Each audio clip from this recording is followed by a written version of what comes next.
পরে প্রশ্ন হলো, আমি প্রসাব করার পর টিস্যু ব্যবহার করি, তবুও প্রসাব শেষে আবার দুই এক ফোঁটা বের হয়, কাপড়ে লাগে, এই অবস্থা আমার করণীয় কি?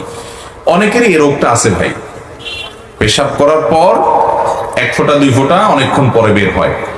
যদি এক ফোঁটা দুই ফোঁটাও বের হয় তারপরে ওযু ভেঙে যাবে, আর কাপড় লাগলে কাপড় নাপাক হবে। এই জন্য প্রথমত আপনার এই পেশাবের ফোঁটা বন্ধ হওয়া পর্যন্ত আপনাকে অপেক্ষা করতে হবে, এবং এটা বন্ধ হওয়ার পর আপনি পবিত্র হয়ে নামাজ পড়তে যাবেন। তার জন্য যতটুকু সময় লাগে নিবেন।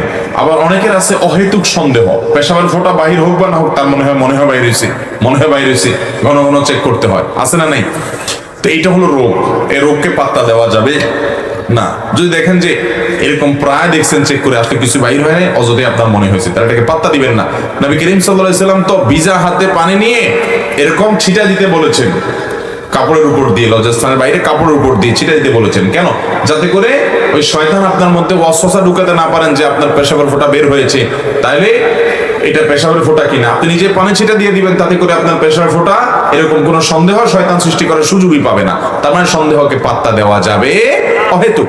হ্যাঁ, আপনি নিশ্চিত জানেন হ্যাঁ ভিজে গেছে, পড়ে গেছে, পেশাব বের হয়ে গেছে, তাহলে আপনি সেটা যে অংশ লেগে গেছে ওই অংশটা ধুয়ে ফেললেন এবং ওযু করে নামাজ পড়লেন, নামাজ হয়ে যাবে। কারোর পেশাবের রোগ আছে, কিন্তু বেশিরভাগ ক্ষেত্রে এটা ওয়াসওয়াসাকে পাত্তা দেওয়া যাবে না।